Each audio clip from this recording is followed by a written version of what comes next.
तो M S Dhoni का IPL retirement, क्योंकि चेन्नई सुपर किंग्स ने प्लेऑफ से बाहर होने के बाद शुरू कर दी अगले सीजन की तैयारी। जी हां, एम एस धोनी के लिए यही खबरें थी कि यह सीजन आखिरी होगा। एम एस धोनी जो ऋतुराज गायकवाड की जगह चेन्नई सुपर किंग्स की कप्तानी कर रहे थे, वो भी टीम की किस्मत बदल नहीं पाए और अब टीम जो है वो प्लेऑफ की रेस से बाहर है, आखिरी पायदान पर है और अब इज्जत का मुकाबला बाकी है। लेकिन क्या एम एस धोनी ने रिटायरमेंट लिया? क्या एम एस धोनी ने अब संन्यास लेने का मन बना लिया? दरअसल दिल्ली में जब राजस्थान रॉयल्स के खिलाफ मुकाबला हुआ चेन्नई सुपर किंग्स का, तब एम एस धोनी से प्लानिंग के बारे में पूछा गया। तो पहली बात तो एम एस धोनी ने अपने संन्यास की कोई भी घोषणा नहीं की, कोई भी प्लानिंग नहीं बताई और क्या उनका मन है अगले साल खेलने का, ये कुछ नहीं बताया। यानी कि उनकी बातों से साफ हो गया कि वो अगला सीजन भी खेल सकते हैं, लेकिन अगले सीजन इनकी टीम क्या करने वाली है उसकी तैयारी प्लेऑफ से बाहर होने के बाद से ही शुरू कर दी थी। यानी कि ये सीजन तो जैसे भी निकल गया, लेकिन अगले सीजन में चेन्नई सुपर किंग्स बहुत तगड़ी वापसी करने वाली है, ऐसा एम एस धोनी का बयान से साफ हो गया। और अक्सर हमने देखा है जब सीजन खराब जाता है चेन्नई सुपर किंग्स का, तो उसके अगले सीजन चेन्नई सुपर किंग्स तहलका मचाती है और ऐसा ही कुछ एम एस धोनी ने इशारा कर दिया है कि अभी तो हम बाहर हो गए, लेकिन अगले सीजन में हम क्या करने वाले।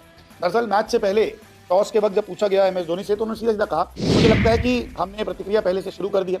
जब बल्लेबाजी की बात आती है तो हम बिना किसी दबाव के खेलना चाहते हैं। पिछले कुछ मैचों में हमने वही किया, हम इसी के साथ आगे बढ़ना चाहते हैं। गेंदबाजी में हमने कुछ रन गंवाए हैं, शायद हमें एक एक्स्ट्रा गेंदबाज की जरूरत है जो पावर प्ले के बाद बेहतर गेंदबाजी कर सके। हमने पिछले कुछ मैच में अच्छा प्रदर्शन किया है और हम इसी तरह से आगे बढ़ना चाहते हैं। तो इन्होंने क्लियर कर दिया है कि जो अप्रोच अभी चेन्नई सुपर किंग्स खेल रही है उसी अप्रोच के साथ आगे भी खेलने वाली है और अगले सीजन यही तैयारी करेंगे कि हम फ्री होकर खेलें, अपना खेल खेलें। और एक गेंदबाज की तलाश कर रहे हैं चेन्नई सुपर किंग्स वाले जो पावर प्ले के बाद गेंदबाजी कर सके। तभी तो अंशुल कंबोज की भी तारीफ एम एस धोनी ने मुकाबले के बाद की, जब मुकाबले में चेन्नई सुपर किंग्स को हार मिली, लेकिन अंशुल कंबोज की तारीफ करते नजर आए। इसके अलावा एम एस धोनी ने और भी अपनी प्लानिंग के बारे में बताया कि अगले सीजन चेन्नई सुपर किंग्स क्या कुछ और कर सकती है।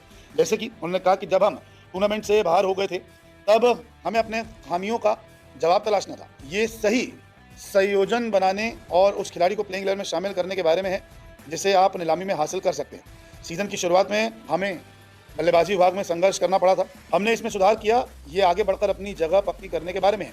जब आप दबाव में होते हैं तो आप खुद विकल्पों की तलाश करते हैं। इन मैचों में आपके पास खुद को अभिव्यक्त करने और अपने शॉट खेलने का अवसर होता है। हमने दूसरी टीमों में देखा कि अच्छे शॉट खेलकर भी बेहतरीन स्ट्राइक रेट से रन बन सकते हैं। कुल मिलाकर एम एस धोनी रिटायरमेंट तो नहीं ले रहे। जो फैंस मायूस थे कि ये सीजन का इनका आखिरी ना हो, तो ऐसा कुछ नहीं है। दिल्ली में तो ऐसा कुछ नहीं बताया, लेकिन हाँ, अगले साल की प्लानिंग के बारे में एम एस धोनी ने साफ कर दिया है कि क्या अप्रोच रहेगी, किस तरीके से खेला जाएगा और किस तरीके से अगला आईपीएल जाने वाला है। फिलहाल एम एस धोनी कप्तानी कर रहे थे सीजन में, सीजन अच्छा नहीं रहा। अब देखते हैं कि अगले सीजन में चेन्नई सुपर किंग्स किस तरीके से बाउंस बैक करती है और क्या जो प्लानिंग अभी से शुरू कर दी है उसका कुछ फायदा अगले सीजन में होता है या फिर नहीं।